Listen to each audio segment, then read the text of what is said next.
Hi everybody, welcome to Sprague Woodturning. My name is Jim. If you haven't been here before, this is predominantly a turning channel. Each and every week I show people how to make things on the lathe. This week we're going to be working with some sumac branches, and I know that we've worked with sumac before and some sumac branches, but I've had this idea in my head for a long time. As you can see, before I put these in my kiln to be dried, I actually drilled out the pith on these.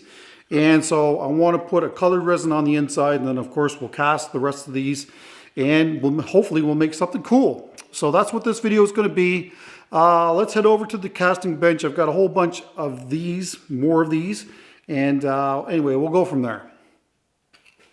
All right, so these are the ones that just come out of the kiln, and they are bone dry. They won't even register on my moisture meter. You know, when I talk about casting pieces and how important it is that they're dry, this is the reason for it. When I put this into my kiln, all of these wires that were on here were tight. And I've actually tightened it once when they're in there as well. And that is how much these branches have shrank. So if you use green branches in a project, not only will the moisture mess with your resin, your epoxy, when these fully dry out, then they'd fall out. So that's why you really shouldn't do anything like this unless you're using stuff that's just bone dry and ready to be used. I mean, there's another example of it there. I mean, it's actually pretty crazy to think about how much these shrink when drying. The other thing too is the bark on these. I know that I'm always saying to remove the bark off these pieces, but I'm telling you right now, the bark is on these and it's on there good. You'd be weeks trying to get it all off. So I'm just going to leave it. I don't even see the need to really do anything with it. So anyway, what we need to do, I hope that I don't have to use all of these. I can use these for a future project that I have in mind. But we need to get a casting bucket and fill it. And then that way we'll know how many of these that we're going to actually fill the hearts on today. Ice cream buckets. Great casting buckets.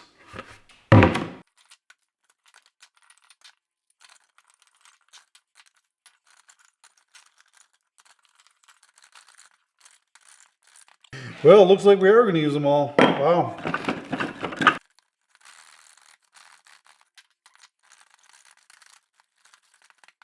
Wow, I didn't think we would use all those.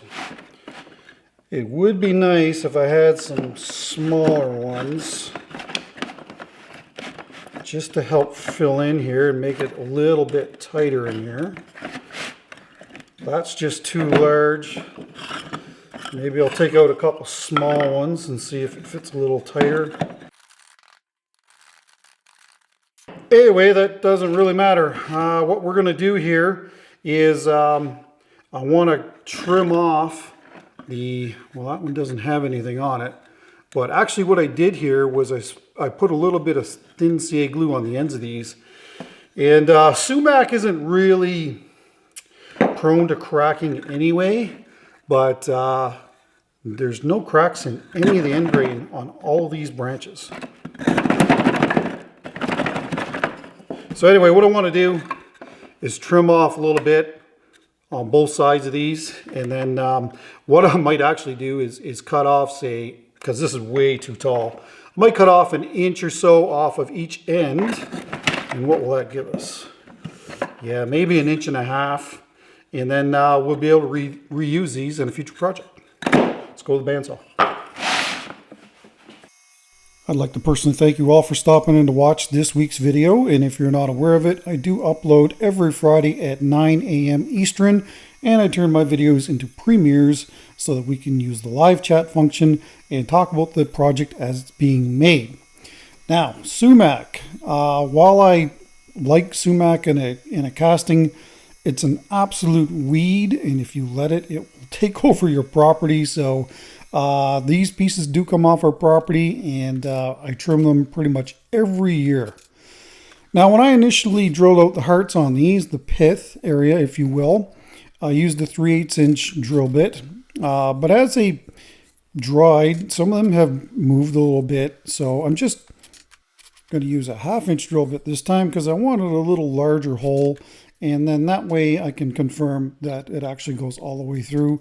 Unfortunately, some of them did go a little bit off center as I was drilling them.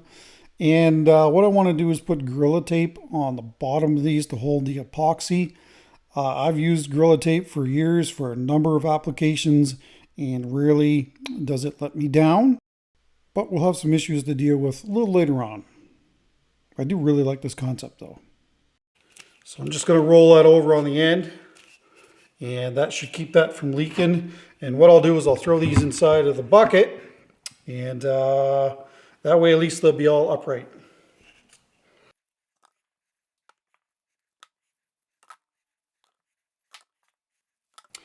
Let's mix up some resin. Fill the pith area on these. We're going to be using Art Cast. That way we'll be able to move on with this the next day. And of course, Art Cast is a 1-to-1, so it's a little thicker than, say, the 2-to-1 Deep Cast and the 2-to-1 Pro Series. But this is an ideal resin to use in this case here. To fill the hearts on these, we're going to be using Pearl Red. I was really looking for a really stark contrast between the wood and of course the red that we're going to use here. And along with that, when we cast these pieces with the black pearl, it should give us a really cool look.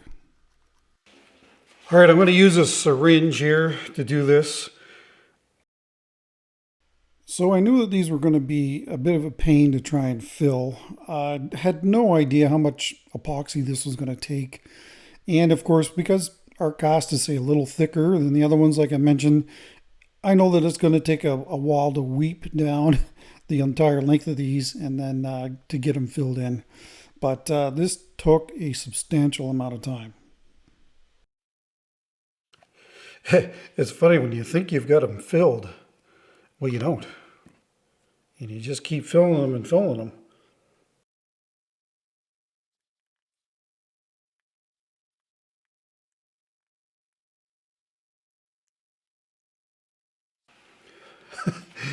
It just seems to be never ending.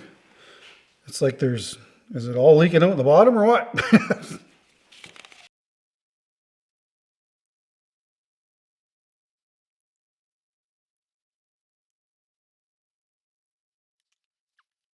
I do see some epoxy on the bottom here. I know that I've spilt a little bit, but I didn't think I've spilt that much. Start pulling these out and have a look at them. Nope. I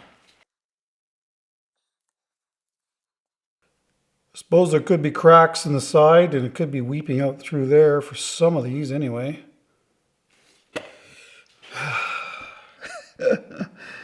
It just never seems to end. At this point, I'm kind of in disbelief that the tape has failed on the bottom. But yeah, that's exactly what happens. Anyway, it must have been a Monday. Yeah, there's an awful lot of epoxy in the bottom here.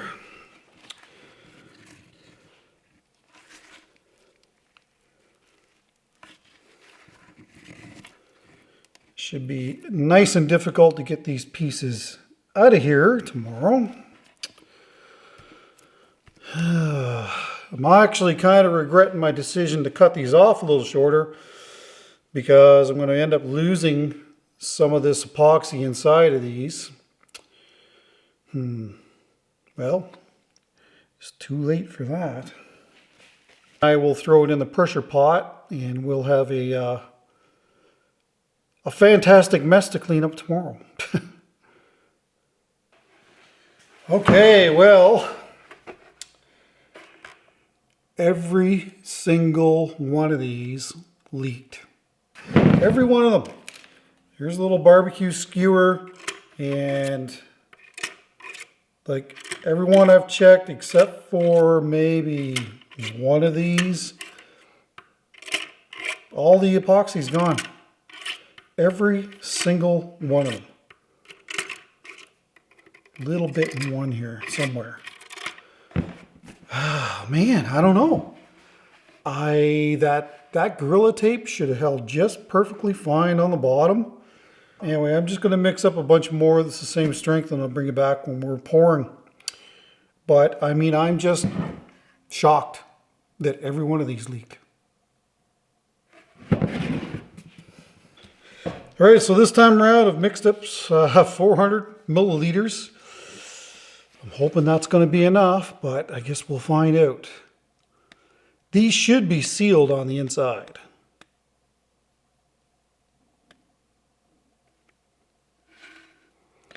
I guess we'll find out here very shortly.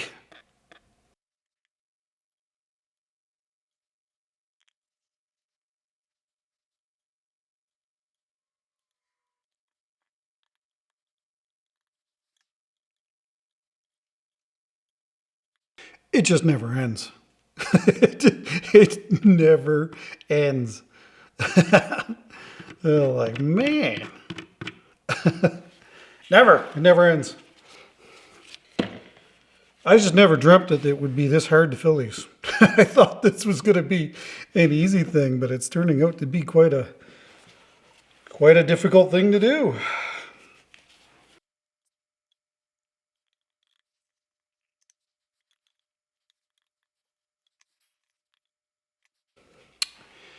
Anyway, you get the idea here. I'm going to keep doing this, and then I'll throw this in the pressure pot overnight.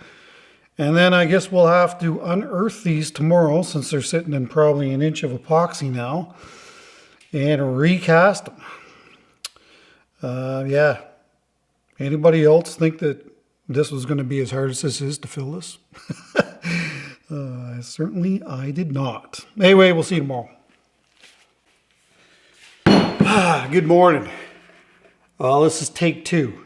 And from the camera, it looks like it's disappeared again, but it hasn't. It's down, I don't know, somewhere at the top or near the top. Some might be down this far. So what I will do, the ones that are further down, I'll try and stick those on the outside, because that will probably get turned away anyway. All right, so let's get this out of the bucket, and well, we'll see how much we're going to lose off the bottom of this.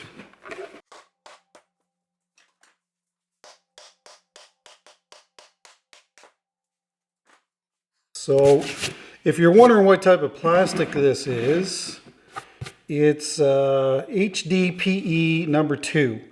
And one of the reasons why I like these buckets is because, as a general rule, things fall out of them quite easily. Yeah, wow.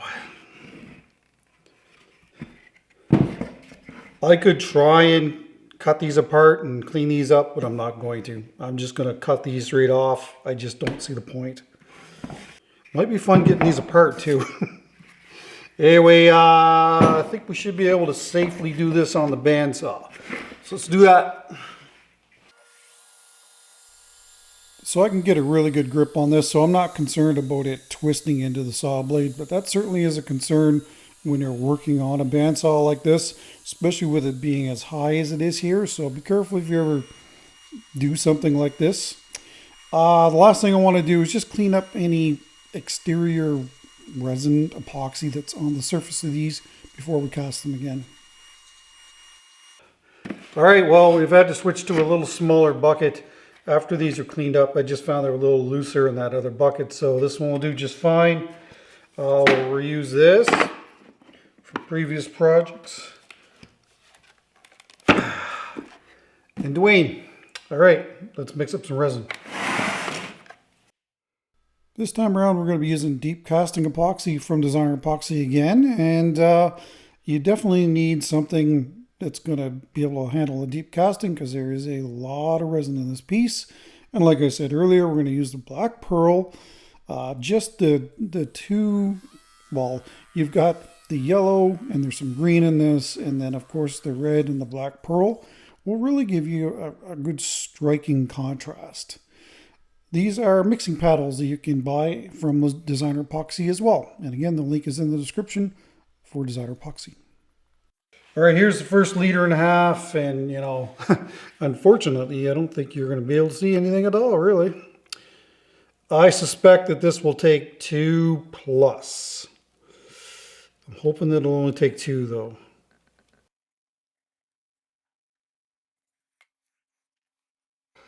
Yeah, it might take two. Anyway, I'll mix up another one and be right back. All right, here's another 1.5 liters.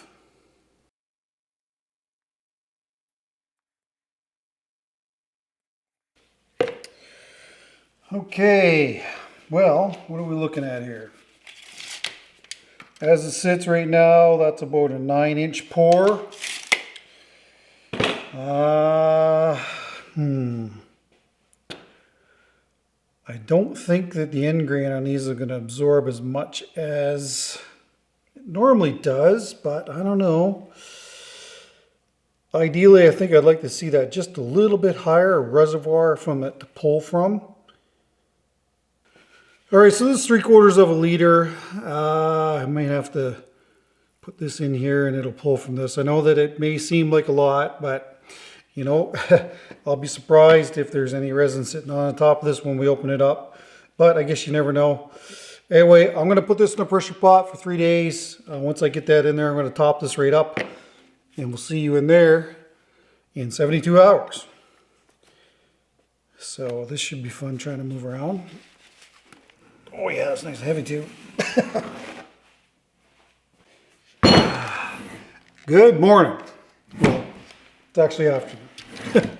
Well, it doesn't look like there's any thermal cracking on the top. Let's get Dwayne off of here and get set here and see what we're looking at.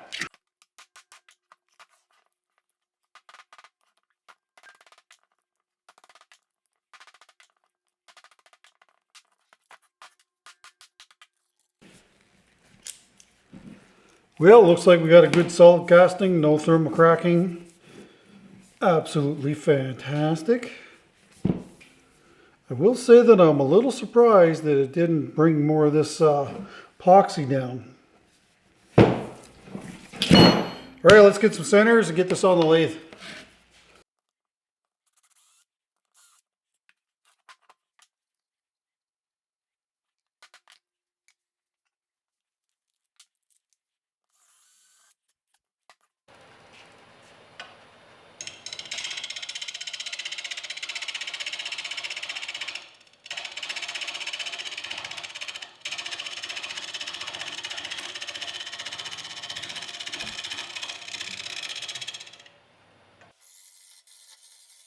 Starting off with the number 3 Hercules from Hunter Tool Systems.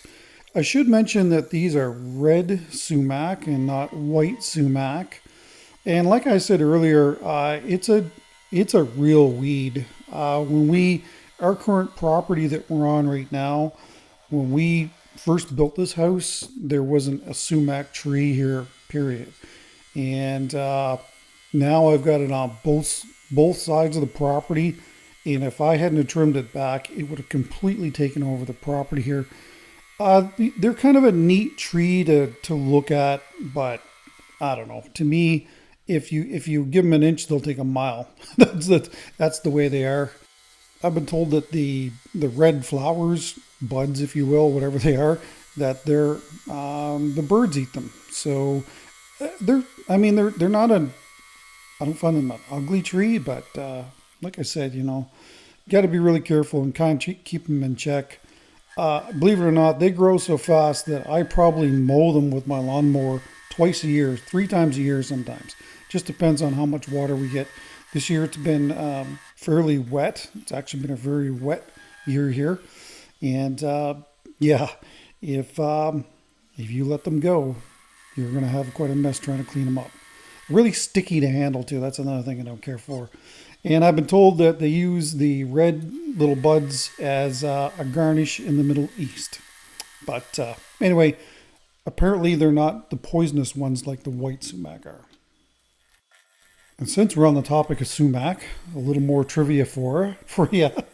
Well, I can't speak for the white sumac, but the red sumac, it does glow under a UV light. So that's another really cool thing about the sumac. But, you know, I'm going to call them a pioneering species. And when I say pioneering species, typically in this area, this part of the world anyway, if you have a fire, typically the first species that will come back will be poplar and birch. So birch and poplar are considered pioneering species. And if there's any sumac in the area, I can guarantee you that it's going to be there with it as well. That's for sure. So as the number 3 Hercules is chewing this resin and sumac up, the goal here, of course, is to strip off the excess epoxy and then stand back and have a look at it. I really like this concept, and we're probably going to see more of this in the future, maybe even with other species of wood. I'm not going to say that this is my new number 1, but it's certainly, I would say, definitely in my top 5 as far as the way this looks. Almost Halloweenish. It's not really Halloween, but it certainly probably would be an appropriate Halloween type turning. So the reason why I was turning that tenon is so that I can grab it from the top, and then of course we're going to put a glue block on the bottom of this like I usually do. And that way, you're not taking off any size off the piece. Just remember, unless you're going to somehow incorporate that tenon into your finished piece, that if you use an incorporated tenon that's from the casting, well, you've just lost a ½ an inch in height. And well, apparently size doesn't matter, but when it comes to wood turnings, it certainly does. Not sure if you've noticed it or not, but there is actually, since I didn't fill up the centers all the way to the top, there's a little bit of black in there in the center, the pith area on these pieces. So, that will eventually all get trimmed away, but I wasn't real concerned about it. So that's why I didn't bother throwing more red in it before I decided to do the recasting. I knew that, we've got to give this some style. So it's like I said earlier, if you can put maybe substandard pieces on the very outside, and you just locate them strategically through the casting, that they may not ever be an issue when it comes to recasting and what the end piece is going to look like. I did manage to save some of this glue and throw it back in the frying pan.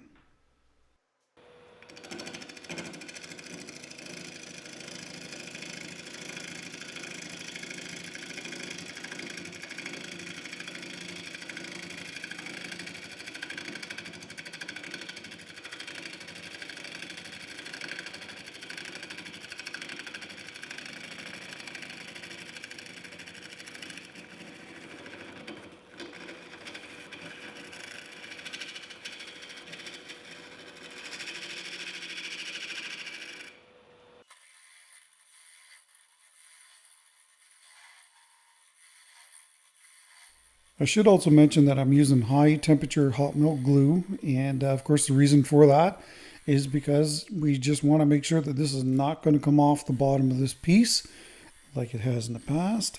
But we're going to be using dovetail jaws again, so I'm turning a dovetail profile on these tenons, and because we're using birch, you can get a really good grip on it. That's the main reason. Just clean this up a little bit, and then we'll be able to reverse this, clean it up a little bit more, and then we'll have a chat as to what we're going to do with this piece. Because, at this stage, I really, truly do not know. And I know that some people may be really surprised by that, but I don't. I don't. This is one of the reasons why you don't see spacers in my work, because this gives me the complete freedom to make whatever I want out of this piece and not be handcuffed by stuff that's embedded deep into the casting. Because I definitely could have put in some sort of a spacer, but when you don't really know exactly what you want to make out of something, then you're not really doing yourself any favors. And along with that, if the casting process doesn't go to plan, and then you have a spacer inside, then you're kind of putting yourself behind the 8 ball as well. Well, what do you think so far? I think when this is polished, it should look really cool with the red and the the yellow and the white stripes, and of course the black dominant here. Should look really, really cool. So what I think I'm going to do on this one is taper this off to a smaller foot all the way down, taper this in, and we'll try and make a little fancy opening here at the top. That's what I think we'll do with this. I did seriously debate on turning this into, say, like a lidded vessel of some sort. But I think that the issue with that is that some of these are a little crooked. If they're straight like this one, when you cut them off and then you sink it in, it would line up correctly. I don't know. It could certainly go in that direction.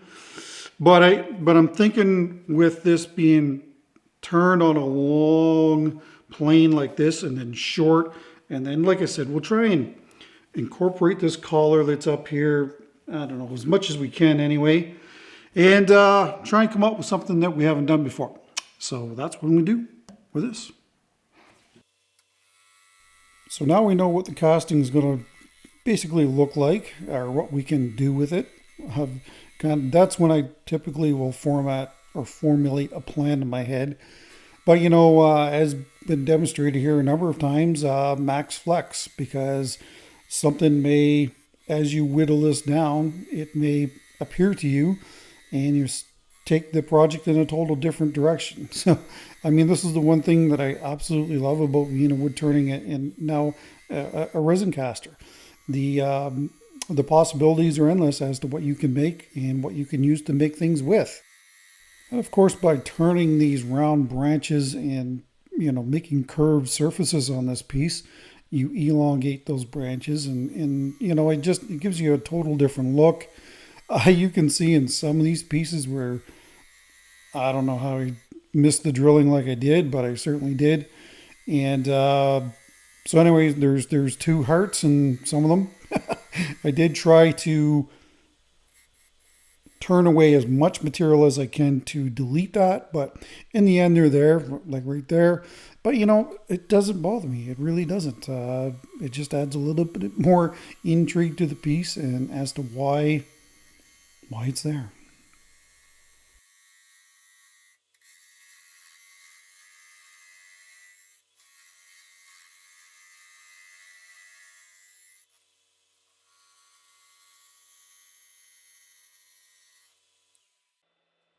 And there's a good initial look as to what we're looking at.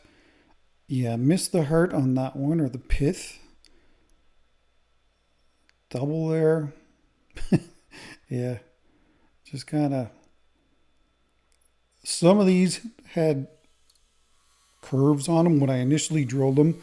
So when you drill from both ends, a lot of times it's not going to line up.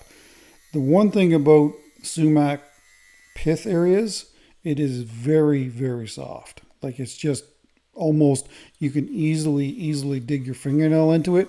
So I was hoping that when I was using these long drill bits, and if you're curious, I did get those long drill bits at Princess Auto.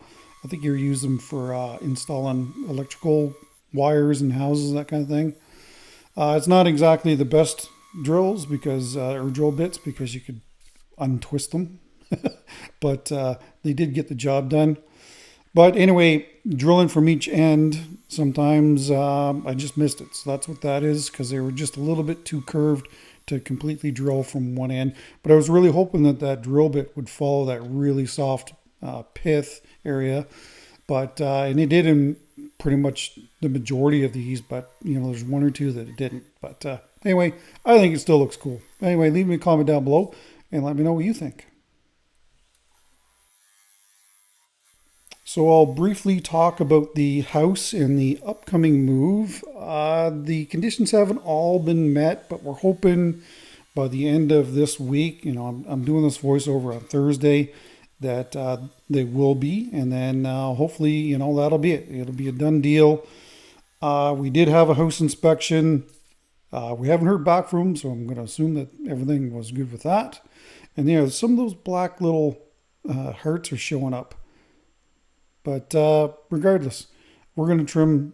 We're going to give this a little bit more style and get rid of this. So yeah, we did the house inspection. They did not come back with anything, so that's typically a good thing. That's not to say that maybe they're not going in the future, but we are just waiting for some other conditions to be met, and then it's a done deal. I did talk to the builder, and he said yes, it is his intention to do the workshop this fall. So that is the Phoenix. Thought I'd do a little close-up of that. And it's great for getting under and cutting under collars and little tight areas.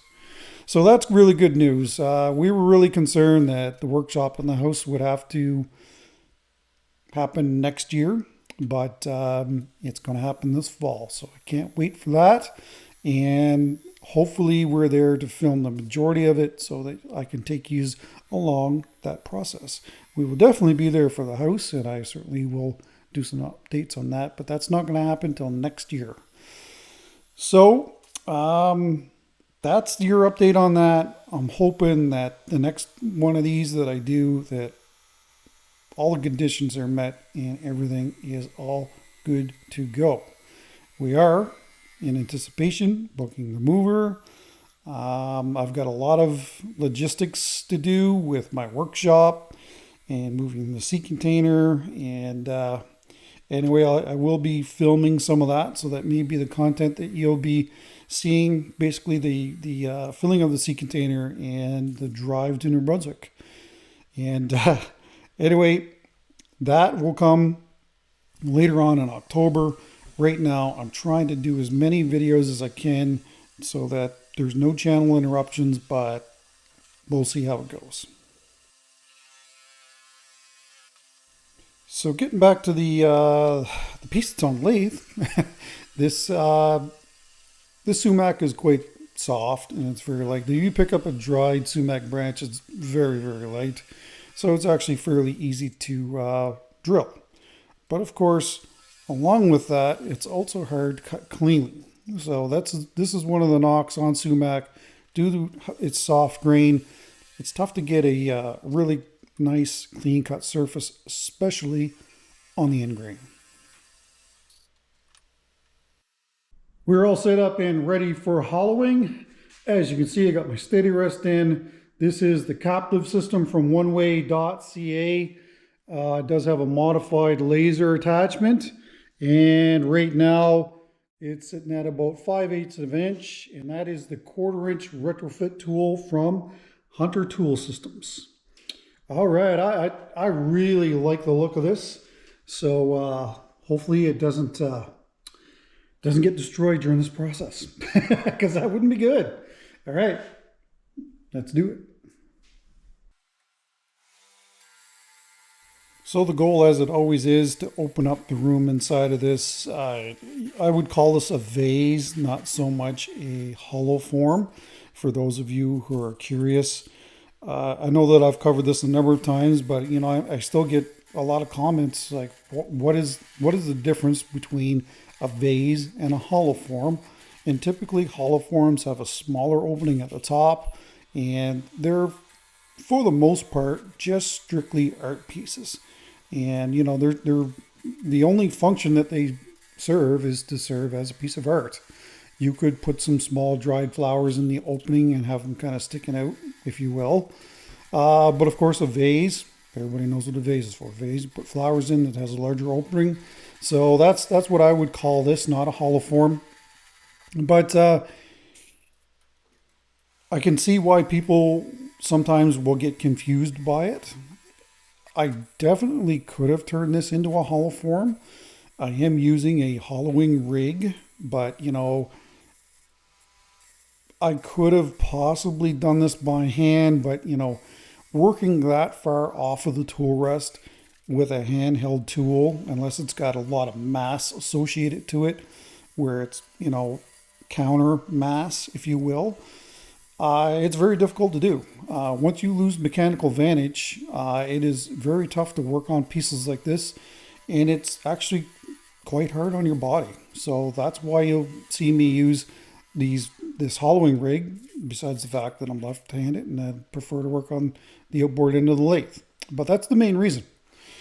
So I was able to use the large straight boring bar for the majority of this, and then I had to switch to the double bent bar. That's what you see there. And I was able to finish the piece after that. So, this, as far as turnings was concerned, because of the opening being as large as it is, was fairly easy to do. Easier to do than a lot of other ones that I've done where, hollow forms.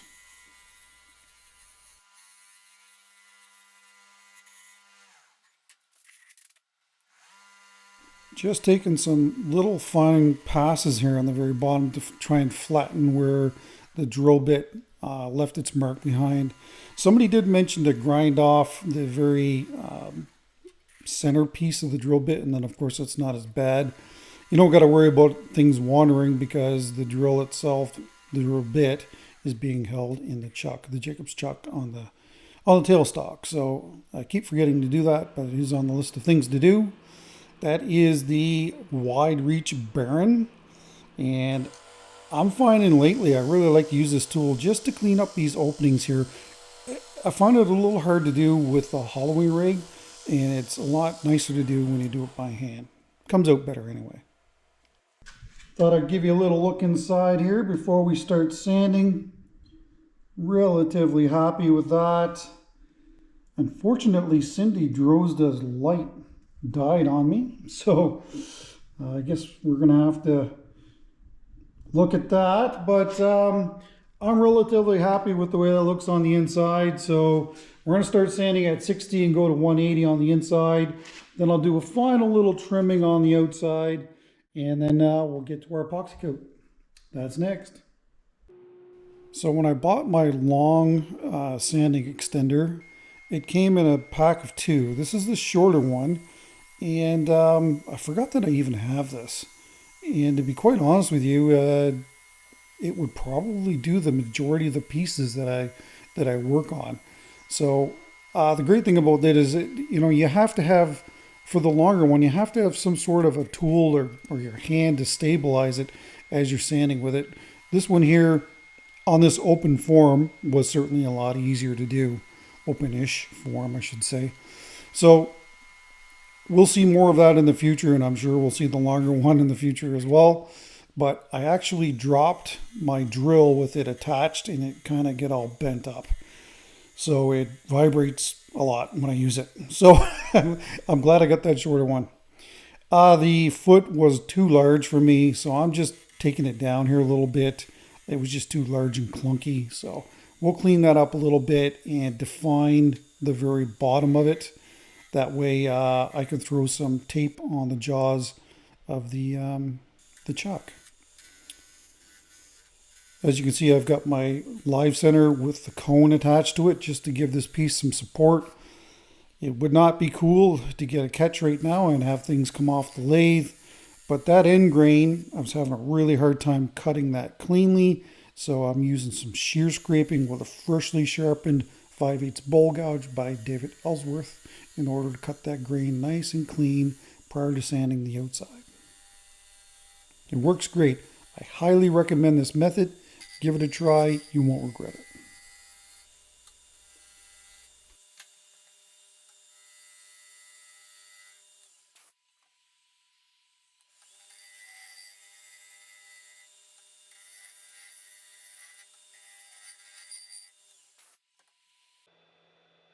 And there you go. Don't be concerned about little ridges that are left behind. It's more important that the end grain is cut cleanly. That way you don't have to sand as much. And it's quite easily to take these little ridges down, but it's very difficult to sand out end grain. Wouldn't be so bad on this piece, but it's best to cut it cleanly. And this will sand it from 60 to 180 on the outside as well. All right, here is 3 ounces of the Pro Series.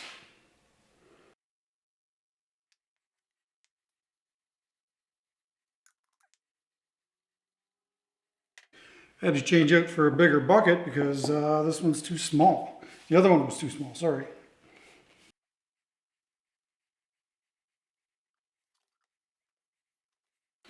All right, I'll leave that for about 10 minutes and then we'll do the outside. So for those who are new to my channel, the people that have been here for a while know exactly why I'm doing this. But you know, by throwing this epoxy coat on here, you're going to seal up a lot of the grain on this. And if there's any little bits that got tore out from the resin, or chip out I should say, then of course it will fill in those areas as well. This will get another sanding on the inside and another coat on the inside. So after the second coat, the inside of these pieces typically looks really, really nice. And the outside seals up that grain, so you use less finish going forward from here.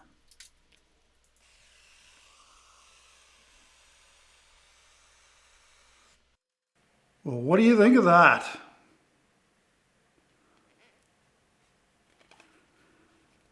That black goes great with that colored wood. Black and yellow will always go together nicely. The detail down here at the foot is really, really cool as well. I just might have a new number one. Big long red streak. Oh, there's more. Wow. Let me know in the comments what you think about this beauty. Anyway, this will go into my clean room overnight where the heat is. That way the epoxy can cure. And we will do the first coat of Waterlux tomorrow. Beauty. Alright, well, good morning. Thought I'd show you this before we start sanding. Yeah, lots of little bubbles kind of all over it. That's to be expected. I don't really see hardly any runs at all. But lots and lots of bubbles, dry spots here and there. And I will have to sand the inside and do another coat on the inside because I can see some bubbles down in there. So I definitely want to correct that before it goes to its new home, whoever that will be. So this time around we're going to start sanding at 180 and go all the way to 800 like I usually do. And then of course we'll do the buffing and the cleaning of the denatured alcohol after that. So one of the things that I want to do is shoot a video on what I see, the current issues with my workshop, and why having a larger workshop and maybe laid out a little different from what it is. So anyway, I'm going to shoot a video on that, and I might hold on to that and maybe release it during the move or something like that. I don't know, maybe before, who knows? Nobody knows yet because I don't know. And so anyway, let me know in the comments if you'd like to see that. I've been thinking about this for a while now, and it'd be interesting to see what your take is on what I say in that video as to why I want to move and get a much larger workshop and lay it out differently. All right, this is first coat of Waterlux Gloss. Since I'm a shiny finish guy, this Waterlux Gloss is right up my alley. And I should mention that Waterlux has not sponsored my channel. I just really love the products. Well, here you go. First coat of Waterlux. Of course, the finish is nice and flat. Exactly what you want. Can't really see down inside of there, but it's sanded. It's ready for its next coat of epoxy. Man, I love the look of this thing.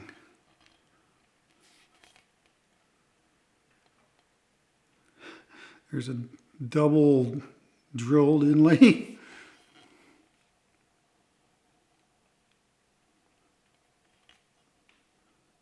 I actually like to get my hands on some bamboo to do this. But bamboo doesn't grow here, believe it or not.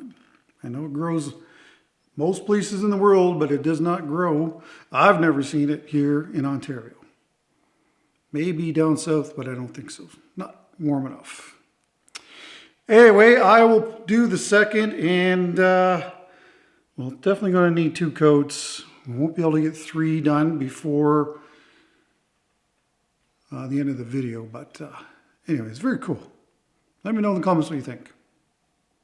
See you when we're doing the foot. So after 2 coats of Waterlux, I'm going to take the waste block off the bottom of that. Of course, I'm using my vacuum chuck to do that. Really recommend getting one of these if you're going to do any amount of bowls at all. And as you can see, it actually does vases too. So we're going to use the Ellsworth gouge to get rid of most of this. Then you'll see me switch back to the Hercules.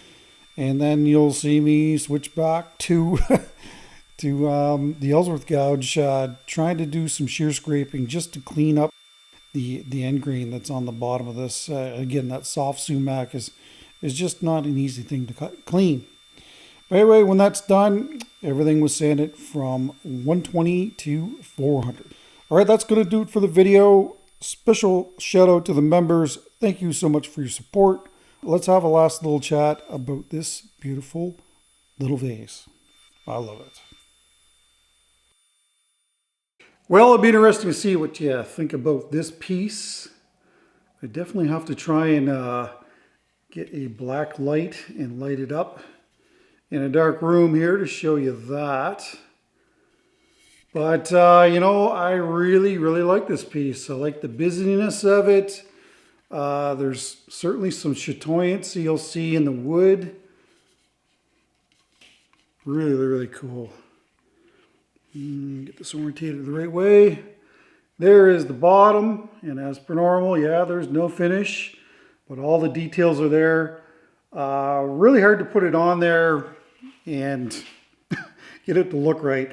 It's very busy, and if I sign anywhere on the black here, it's probably going to disappear, so that's why I put it all on the branches. Size on this, 7.5 inches across at its widest dimension and 7 inches tall.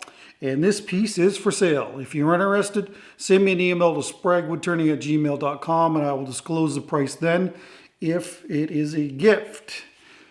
Still need another coat of epoxy to go on the inside, and then of course probably 3 coats of finish on the bottom. Anyway, let me know if you're interested, and let me know in the comments what you think about this beauty. Don't forget to put design epoxy in the comments down below to be entered into the next giveaway at 135,000 when we get there. And of course, that's only for continental USA and Canada. And of course, designer epoxy, by using my code at checkout, you'll get 10% off your order, 10 free color bags, and shipping within continental USA and Canada. So, you know, that's a fantastic deal from them. And along with that, all of my other sponsors are down in the description. So if you need some stuff, head on down there and put some money back in your pocket. Next week is going to be a cherry piece. We haven't done, well, we did a chopped up cherry piece, but not a, well, this one's kind of, well, I'll leave it for next week. It's got some issues. Well, that's it. Take care, stay safe. Don't forget the bell. Please share my videos with your friends. And hey, if you haven't subscribed, please do that. After all, it doesn't cost you a thing. And don't forget that bell notification. You'll know when the video goes up. All right, well, that's it. See you next week. Have a great weekend.